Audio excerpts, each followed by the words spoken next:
మీరు ఎలాగో లెక్కలు చెప్పారు కాబట్టి ఇప్పుడు వరకు వచ్చిన మూవీస్ లో మంచి గ్రాసర్ మీ ఉద్దేశం ప్రకారం మీకు చాలా మంచి ఫీస్ట్ ఇచ్చింది ఏంటి? ఫస్ట్ డే కలెక్షన్స్ తోటే మీకు గుర్తుండిపోయే పోని కలెక్షన్స్ అని. ఇప్పుడు ఖుషి వచ్చిన టైంలో many different, promotions different, social media different. But ఇప్పుడున్న డేస్లో మొత్తం డిఫరెంట్. ఇప్పుడు అప్పుడు 1 లక్ష వచ్చింది అంటే ఇప్పుడు 1 CRతో ఈక్వల్ అప్పుడున్న ఫ్యాన్. ఎందుకంటే అప్పుడున్న ఏమన్నా ఫైనాన్షియల్ చాలా డిఫరెంట్ ఉంటుంది. సో కంపేర్ చేయం. బట్ బద్రీ సినిమా నేను ఎవరో ప్రొడ్యూసర్ చెప్తుంటే విన్నాను సోషల్ మీడియాలో, ఆయన ఓవరాల్ సినిమా ఆడినంత వరకు పెట్టిన బడ్జెట్ వితిన్ 1 డేలో వచ్చింది, ఒకే థియేటర్లో వచ్చిందని చెప్పడం విన్నా నేను. అంతకు మించిన కలెక్షన్ బడ్జెట్లు అంటే ఇప్పుడు ఒక హీరో బడ్జెట్ 100 కోట్లు వచ్చింది, 200 కోట్లు వచ్చింది, హై అమౌంట్ వచ్చింది, దట్ ఈస్ డిఫరెంట్ థింగ్. ఎందుకంటే 500 కోట్లు పెట్టిన వ్యక్తికి 600-700 కోట్లు రావడం నార్మల్. 10 కోట్లు 20 కోట్లు పెట్టి దానికి డబల్ త్రిబుల్ సంపాదించడమే గొప్ప. సింపుల్. ఇక్కడ అందరూ వివిధ ప్రాంతాల నుంచి వచ్చారు. సో ఏ ఏరియాలో ఎలాంటి రికార్డ్ బ్రేక్ చేస్తుంది అనుకుంటున్నారు? మీ ఎక్స్పెక్టేషన్స్ ఏంటి? పిఠాపురం మీరు తాలూకా కదా. ఇప్పటి వరకు తెలుగు సినిమా హిట్స్ ఇప్పుడు వరకు ఉన్న ఎన్ని రికార్డులు బదలకొడుతుంది, దాంట్లో నో డౌట్. కలెక్షన్ పరంగా ఎంత ఎక్స్పెక్ట్ చేస్తారు? కలెక్షన్ పరంగా మినిమం ఒక షేర్ వచ్చేసి 200 crores ఉంటుందండి. గ్రాస్ అయితే 300, 350, 500 మధ్యలో ఉంటుంది ఖచ్చితంగా. సో ఫస్ట్ షోని మీ సెలబ్రేషన్ ప్లాన్స్ ఏంటి? ఫస్ట్ 100 crores కన్ఫర్మ్ అండి సినిమా ఆల్ ఓవర్ మొత్తం వరల్డ్ వైడ్. సో మీరు ఎలా సెలబ్రేట్ చేద్దాం? సెలబ్రేషన్స్ అయితే ఫస్ట్ షో ఎక్కడ ఉండబోతుంది? మాది మా ఊర్లోనే ఉంటుందండి ఆబ్వియస్లీ. రేపు సెకండ్ షో. మీరు ఇవాళ ఈవెంట్ అయిపోయాక ట్రావెలింగ్ చేస్తాం, అక్కడ సెలబ్రేట్ చేస్తాం. చాలా హడావుడేది ఒక రేంజ్ ఉంటుంది, ఇంకా మాటల్లో చెప్పలేం. యాక్చువల్గా పిఠాపురం కాదండి, ఈస్ట్ గోదావరిలో, ఆంధ్రాలో ఈస్ట్ గోదావరిలో రాజుల తాలూకా మాది. అక్కడే ఫస్ట్ అసలు పవన్ కళ్యాణ్ ఫ్యాన్స్ అంటే ప్రతి ఇంట్లో ఫోటో ఉంటుంది, దేవుడి ఫోటో తర్వాత పవన్ కళ్యాణ్ ఫోటో ఉంటుంది. అంత ఫ్యాన్స్ ఉన్నారు. తర్వాత పిఠాపురం నిలబడి ఆయన నెగ్గాడు, ఓకే మంచి ఓకే. అది ఎప్పటి నుంచి అండి? పవర్ లోకి వచ్చినప్పుడు? పవర్ లో లేనప్పుడు ఫ్యాన్స్ ప్రకారంగా చెప్తున్నా, ఫ్యాన్స్ గా చెప్తున్నా. రాజుల తాలూకా సెకండ్పల్లి మండలం, తూర్పుగోదావరి జిల్లా. పవన్ కళ్యాణ్ ఎంతోమంది తిడతారు కానీ అతని మీద ఏదో పెట్టుకుని తిడతారు, కానీ అతను ఫుల్ ఫ్యాన్స్ ఉన్నారు ఆయనకి. నెంబర్ 1 వ్యక్తి. మీరు పవనిజంతో తిట్టనివ్వరు కదా ఎక్కడ? ఎలా కాదు, పొలిటికల్గా తిడతారు. ఎందుకు తిడతారంటే హైలైట్ అయిపోదామని. వేరే హీరోని తిడితే హైలైట్ అవ్వరు, ఓన్లీ పవన్ కళ్యాణ్ తిడితేనే హైలైట్ అవుతారు అని చాలా మంది చిల్లరగా తిడతారు. హైలైట్ అవ్వడానికి కూడా మీ పవనిజం, మీ ఫ్యాన్ బేసే కారణం అంటారు కదా. మరి ఈ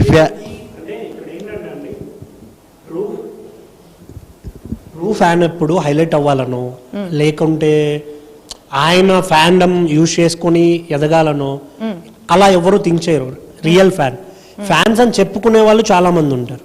ఇప్పుడు బేసిక్గా థియేటర్స్లో వీటిలో గొడవలు జరుగుతుంటాయి. చాలా మంది పవన్ కళ్యాణ్ ఫ్యాన్స్ ఎన్టీఆర్ ఫ్యాన్స్ కొట్టుకున్నారనో, లేకుంటే ఇలా కంపేర్ చేస్తూ ఉంటారుగా. బేసిక్గా అక్కడ జరిగేది ఏంటంటే థియేటర్స్లో రియల్ ఫ్యాన్ ఎప్పుడు ఆయన చూడ్డానికి టైం సరిపోదు మాకు థియేటర్లో. పక్కన వాడు ఏదో మాట్లాడుతున్నాడు అనేసి అది విని మనసుకు తీసుకొని గొడవ పెట్టుకున్నంత పెట్టుకోరు ఎవరు. సమ్ ఫ్యాన్స్ ఎలా ఉంటారంటే మల్టీ ఫ్యాన్స్ ఉంటారు, అటు ఇటు జంప్ అయ్యేవాళ్ళు, సిచ్యువేషన్ బట్టి మాట్లాడే వాళ్ళు ఉంటారు కొందరు. వాళ్ళు చేసే పనులు ఇవ్వండి. అంటే ఒకప్పట్లాగా ఈ ఫ్యాన్ బేస్ అనేది అట్లా కోఆర్డినేటెడ్గా అడుగులో అడుగు కలిసి అలా నడుస్తుందంటారా? లేకపోతే మీరు అన్నట్టు ఇండివిజువల్స్ తోటి అలా డిఫరెంట్గా నడుస్తుంది? ఇక్కడ ఒకటి ఏంటంటే అండి, ఫస్ట్ మా పేరెంట్స్ మ్యాక్సిమం పేరెంట్స్ అందరూ చిరంజీవి గారి ఫ్యాన్స్. ఓకే. Cult fan. మేమన్నా చాలా తక్కువ. అప్పట్లో 10 kilometers కూడా నడిచెళ్ళి సినిమాలు చూసేవాళ్ళు చిరంజీవి గారు. అంత కల్ట్ ఫ్యాన్స్ వాళ్ళు. వాళ్ళ తర్వాత మేము అలాగే పెరుగుతాం కదా జనరేషన్. ఇప్పుడు బాలకృష్ణ గారి ఫ్యాన్స్ ఉన్నప్పుడు అలాగే ఎన్టీఆర్ గారి ఫ్యాన్స్, మ్యాక్స్ ఫ్యాన్ బేస్ అలాగే బేస్ అవుద్ది. బట్ ఈయనకేంటి అంటే సినిమాలు చూసి వచ్చిన వాళ్ళకన్నా ఈయన చేసే మంచి పనులు, ఈయన క్యారెక్టరైజేషన్, ముక్కు సూటిగా మాట్లాడే తత్వం, ఏదైనా ఎలాంటి సిచ్యువేషన్ అయినా చూసుకుందాం అనే ధైర్యం, ఇలా చాలా ఉంటాయి. అవన్నీ ఒక్కొక్కరికి ఒక్కొక్కటి మోటివ్లా మారుతుంది. ఒక్కొక్కరి దగ్గర నుంచి ఒక్కొక్కటి నేర్చుకుంటాం మనం. ప్రతి విషయంలో టీచర్స్ మనకు చదివేలాగైతే చెప్పారో, ఈయన చదువు కాకుండా రిమైనింగ్ ప్రతిదీ నేర్పించాడు మాకైతే.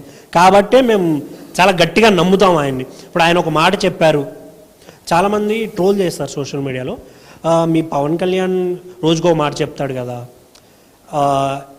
ట్రోల్స్ కామన్, బట్ ఆయన ఇంటెన్షన్ ఏంటి అనేది అర్థం చేసుకోవట్లేదు చాలామంది.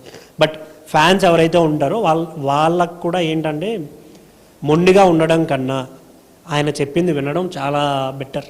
సో ఫ్యాన్స్ ఎవరైనా చూస్తుంటే మాత్రం డెఫినెట్గా చెప్తున్నా, పవన్ కళ్యాణ్ గారి ఫ్యాన్స్ అంటే గొడవలు పడ్డం, చొక్కాలు చించడమే కాదు, ఆయన చెప్పే ప్రతి మాట ఫాలో అయ్యేవాడే నిజమైన ఫ్యాన్.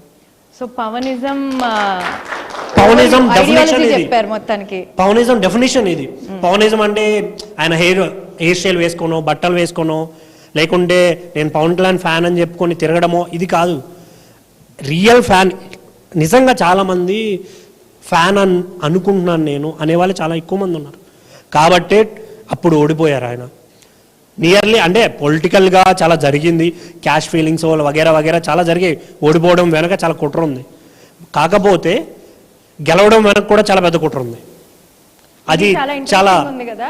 ఓడిపోవడం వెనకాల కుట్ర ఉన్నట్టే గెలవడం వెనకాల ఒక కుట్ర ఉందంట. మరి ఆ కుట్ర గురించి మనం ఇంట్రెస్టింగ్ గా తెలుసుకోబోయే ముందు ఫస్ట్ ఆఫ్ ఆల్ మీరు స్టార్డమ్కి ఫ్యాన్స్ అనుకోవాలి కదా. మనం స్టార్డమ్లో మీకు గుర్తొచ్చే పవన్ కళ్యాణ్ ఒక్క సాంగ్ చెప్పండి, దాని మీద మీలో ఎవరు స్టెప్ అయిపోతున్నారు ఇక్కడ ఫ్యాన్స్? మరి అందరు కలిసి ట్రిబ్యూట్ ఇవ్వడానికి వచ్చారు ఇక్కడికి. ఫ్యాన్ ట్రిబ్యూట్ ఏది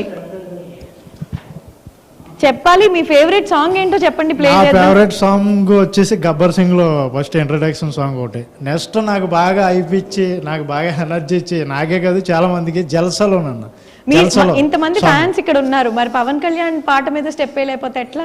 మన డాన్స్ పవన్ కళ్యాణ్ గారి స్టెప్పులైనా డైలాగులైనా ఆయన చెప్తే బాగుంటాయండి. మేము ఆయన ఫ్యాన్స్. మరి మీరు సెలబ్రేషన్ కనిపించాలి కదా. సెలబ్రేషన్ ఒక్కసారి, నిన్న సెలబ్రేషన్ మనం మాస్ మస్తీ మొత్తం సంజయ్ చూపించారు. ఒక్కసారి first day first show Sanjay థియేటర్కి వచ్చి మీరు గేటు దాటి లోపలికి రండి.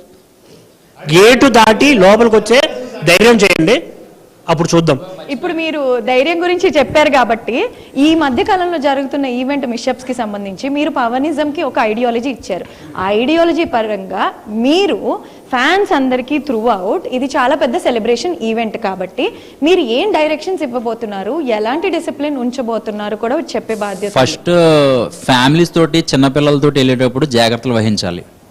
పవన్ కళ్యాణ్ గారి సినిమా ఇవాళ కాకపోయినా ఒక వారం తర్వాత సండే ఎప్పుడు ఖాళీ అయితే అప్పుడు ఈ 10 రోజులు బజ్ అయిపోయాక వెళ్ళినా పర్లేదు. కానీ సంజయ్ థియేటర్ అనగానే ఒక వణుకు మొదలైంది మొన్నటి దగ్గర నుంచి. ఏదోదో తొక్కిసలాటలు జరుగుతున్నాయి. ఇంకా ఫ్యాన్స్ అంటే ఎలా ఉంటుంది, ఇంకా ఆ టైంలో ఇక ఒక రకంగా ఉంటుంది. ఏదైనా చిన్నది జరగకుండా జాగ్రత్తగా ఫ్యాన్స్ మీరే చూసుకోవాలి. కొంచెం ఇది మైండ్లో పెట్టుకుని ఉంటే మంచిది. ఎందుకంటే ఇది హైదరాబాద్ సంజయ్ థియేటర్లోనే ఉండదు, ప్రతి థియేటర్లోనే ఉంటుంది. ఇది ప్రతి థియేటర్లోనూ ఆ బాక్సులకు వచ్చిన తుప్పు వదులుతుంది. ఇప్పుడు ఈ పర్టికులర్ మూవీకి ఏమైనా స్పెషల్ గా ప్లాన్ చేశారా? ఏం ప్లాన్ చేస్తామండి, ఏ సినిమాకి ఫ్లోలో వెళ్ళిపోవడం. ఇంకా గేట్లు ఆ తుప్పు అది వదిలిపోతూ ఉంటుంది గుద్దులకి. ఇంకా ఇప్పుడేంటో ఆన్లైన్ వచ్చేసినాయి, కానీ అసలు అంతకు ముందు అయితే కంపల్సరీగా చేతులు దెబ్బలు ఇరిగిపోవడాలు ఇంకా మామూలుగా ఉండేది కాదు. అసలు అవన్నీ పోయిన ఆ మజా పోయింది చెప్పాలంటే. అసలు ఈ పవన్ కళ్యాణ్ గారి సినిమాకి ఆన్లైన్ తీసేసి మామూలుగా వదలండి, మామూలుగా ఉంటుంది. ఇంకా ఫస్ట్ అక్కడ చేసేవాళ్ళు ఇక్కడ ఏంటి ఏమి అంటే స్టార్డమ్ పరంగా మీరేమి ఎదురు కాదండి. మీరు సెలబ్రేషన్స్ గురించి అడుగుతున్నారుగా, ఫస్ట్ది అన్నదానం చేస్తాం, పాలాభిషేకం చేస్తాం, ఫోటోలకి కొబ్బరికాయలు కొడతారు, ఇదేమంటారు హారతి కర్పూరం ఇస్తారు దిష్టి తగలకుండా. ఇంకా అలా చెప్పుకుంటూ పోతే సినిమా 4-5 డేస్ వరకు ఒక్కొక్క ఏరియాలో ఒక్కొక్కలా ప్లాన్ చేసుకుంటూ, ఇప్పుడు తగినట్టు సిచ్యువేషన్స్ తగినట్టు. మీరు అంటున్నారు కదా ఇక్కడే ఇలా ఉంటుందా అని. పర్టికులర్గా ఒక థియేటర్ ఉంటుంది బెంగళూరులో. ఇక్కడ ఎంత అయితే చేస్తారో అంతకి 100 రెట్లు చేయాలని చూస్తారు అక్కడ. అంత కల్ట్ ఫ్యాన్స్ ఉంటారు. చెన్నై కావచ్చు, బెంగళూరు కావచ్చు, పర్టికులర్ థియేటర్లు అయితే ఇంత స్పేస్ కూడా ఉండదు లోపలికి వెళ్ళడానికి. రీసెంట్గా గబ్బర్ సింగ్ రిలీజ్ అయింది, రీసెంట్ కాదు ఆయన బర్త్డేకి అనుకుంటా. వెళ్ళినప్పుడు theatre capacity 2K to 2.5, nearly 4,000 plus members ఉన్నారు. ఒక్క సీట్లోనే ఇద్దరు నిలబడి చూసే అంత క్రేజ్ ఉంది. బేసిక్గా అంత ఏ రిలీజ్కి జరగదు. దొబ్బుకోవడం అన్నీ కామన్. బట్ థియేటర్ లోపలికి అన్ని టికెట్లు పెట్టి లోపలికి వెళ్తున్నారు జనాలు, బ్లాక్లో కొంటున్నారు, నార్మల్గా కొంటున్నారు.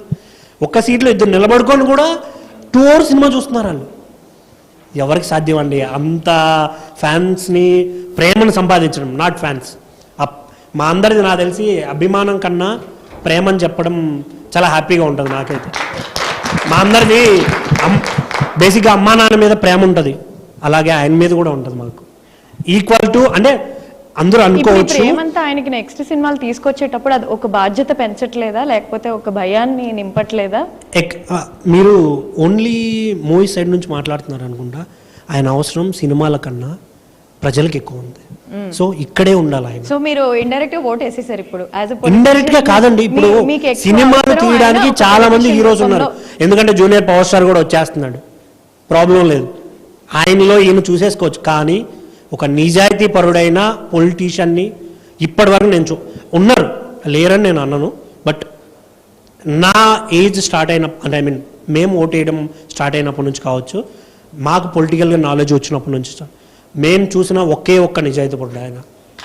ఎప్పటికీ చూడలేం కదా, జీరో పాలిటిక్స్ అని స్టార్ట్ చేసి చాలామంది పెద్ద పెద్ద పొలిటీషియన్స్ చెప్పేవాళ్ళు ఏంటి జీరో పాలిటిక్స్ ఎలా పాసిబుల్ అయితే, ₹1 పంచాలి, రూపాయి పెడితేనే అవుద్ది అని. కానీ చేసి చూపించాడు కదా. మీరు ఇంతకుముందు అడిగారు కదా పాలిటిక్స్, అదే పిఠాపురం దీని వెనక చాలా జరిగిందని.